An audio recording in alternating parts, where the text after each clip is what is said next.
Today, I want to share with you a lesson I've kept near and dear to my heart through life's ups and downs. And here's the lesson. Everything not saved will be lost. I learned this golden nugget on the same battleground where many of you also faced your own adversities, the Nintendo quit screen.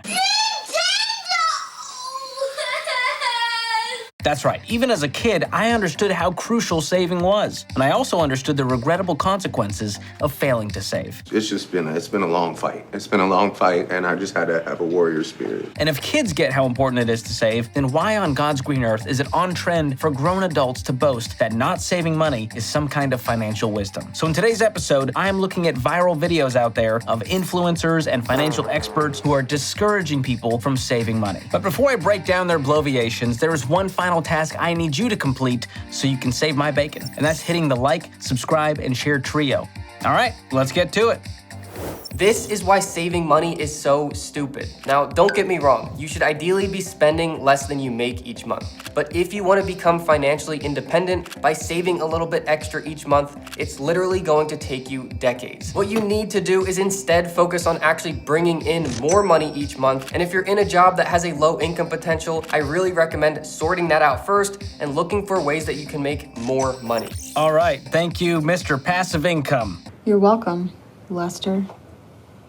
This idea, he's so fatalist. He's like, if you're gonna save money, it's gonna take decades, man. Just go make more money. That's the solution. We have stats that show people making six figures are living paycheck to paycheck. So the answer is not always more money. And it's very deflating for people who are making 35 grand going, okay, so I can't save anything because I don't make enough money. Here's the idea behind all of this, and that is lifestyle creep. The more you make, the more you spend. If you can learn to keep living on less, like he did mention, I'll give him credit for that, then you have some margin to actually save and put away money for investing, for your emergency fund, for savings goals, whatever it may be. So building wealth is a marathon, not a sprint. I'm like Forrest Gump, except I am not an idiot.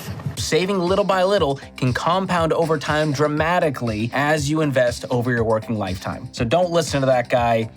He's full of something and probably an online course to go with it. All right, let's get to another one. Saving money is stupid. It is ridiculous. The only thing that ever happens to people that save money is they end up losing it, it ends up getting lost, it ends up getting stolen, or it ends up going down in value. But it's never going to get bigger. You save money at the bank, it ain't getting big. We've all been told, save your money, save your money, save your money. Who does that really benefit? I remember I read the blackjack book, How to Play Blackjack. I knew every card to hit. And then I realized everybody at the table had read the same damn book. Everybody's staying on 16s. And this freaking guy's banging 16s against 9s or 16s against 7s. Everything he shouldn't do, he's doing. And he's making all the money. He was the only one not playing by the book. Everybody should buy a house. Maybe not, because the wealthy guys never talk about the house they bought. Warren Buffett owns one house. So I got a lot of those little things that I have just observed in my own life. They're just not true, man. Period. Okay, that was Grant Cardone, who is very well known. You know him because of his 10X hat. He's all about just 10X everything. And apparently he thinks saving money is stupid because it doesn't grow. Okay, where does Grant Cardone think that we're saving our money? The purses of elderly tourists in Tijuana?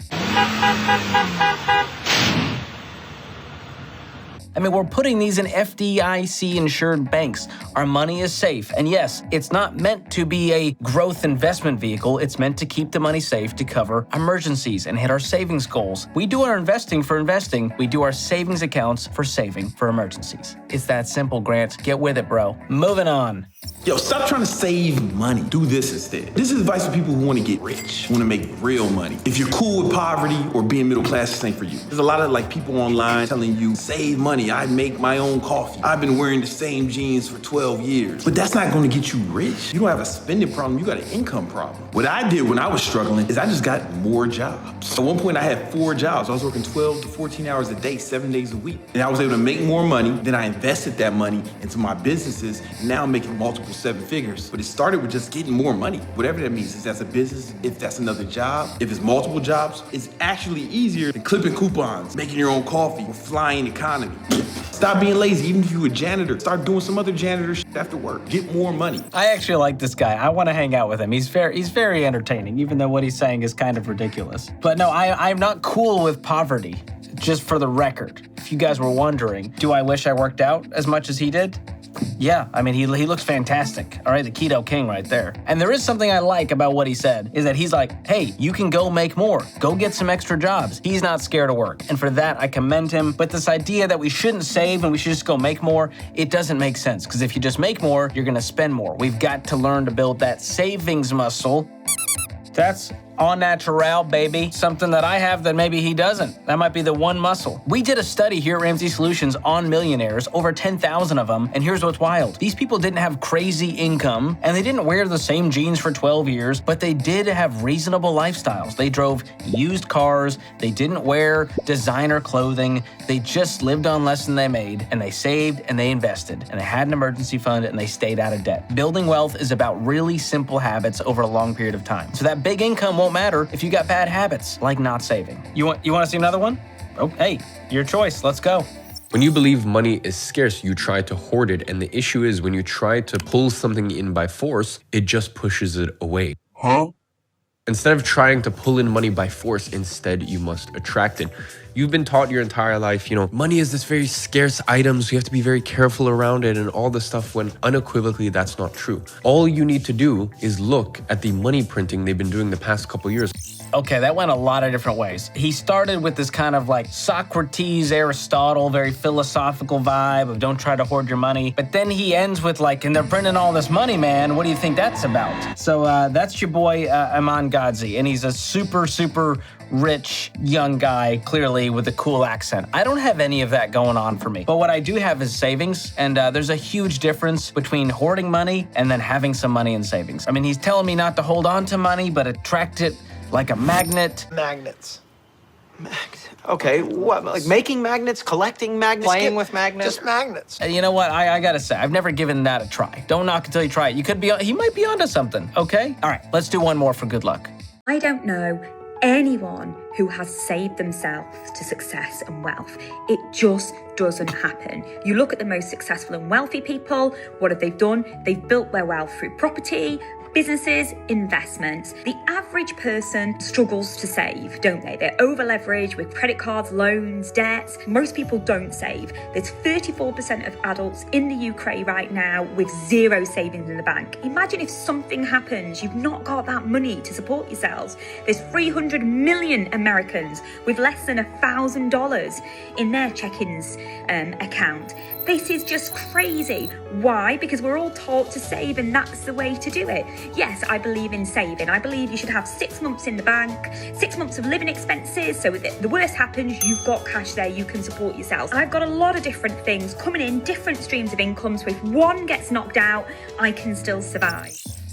Love the accent, first of all. Let's just start there. I think that really helps. Second of all, she said there's 300 million Americans with less than $1,000 saved. I guess that includes babies, because there's only like 330 million Americans total. So, you got my money? What is going on here? Where is she pulling this stat from? But hey, that's the UK for you. They have pounds, they're in the metric system. It's very confusing. So she's conflating two different things. She's saying that you can't save your way to wealth, but also you should have a 6-month emergency fund, but also wealthy people have all these businesses and investments, but it's just not true. In our millionaire study, we found these are normal people working normal careers who weren't all entrepreneurs and investors. And I think an emergency fund can save you from financial ruin and protect the wealth that you're trying to build. So all of these videos, they're confusing because they're saying, don't save, it's impossible to save, you need to be building wealth and make more money. I think we can invest for the future while having an emergency fund to protect us from life along the way. You have saved our lives. We are eternally grateful. We've heard a lot of thoughts on saving money today, but here's the truth. When you save, you win. Having money puts you more in control in almost every area of life. When you have that control, you make smarter decisions and you sleep better at night. What do you say we get you in your PJs and we hit the hay? So there are 3 big reasons I recommend you save money. The first reason, emergencies. It makes you ready for those times when life hits you upside the head. You can deal with an emergency and be done with it and not let it hold you back by going into debt to cover it or worrying about payments in the future. So if you have savings when your microwave explodes due to a tinfoil mishap,